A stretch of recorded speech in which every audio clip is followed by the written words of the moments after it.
Hello everybody and welcome. In this video I'm going to show you how to install and set up the application for your speaker SOUNDCORE Motion 100.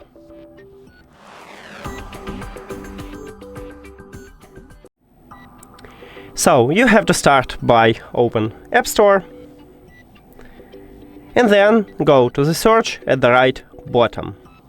Now click at the search line at the top, or if you have iOS 26 at the bottom, and write SOUNDCORE. Now search, and you should install the application what's called SOUNDCORE.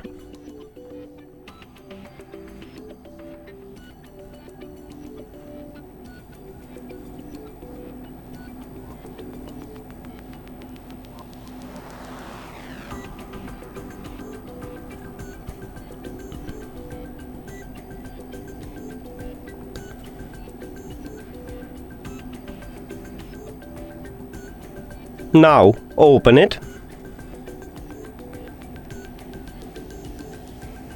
If you need notification, click allow. If you don't need it, click do not allow.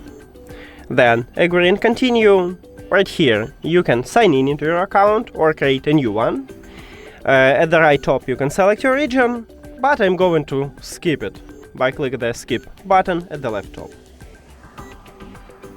Now, yeah. Right here you need to click allow to add the speaker, and we did it. In the next video I will show you how to add the speaker to the application, so if you don't know how, you can check that video at this channel. And thank you for watching this video. If you found it helpful, please consider subscribing to the channel and leave the like on the video. See you later!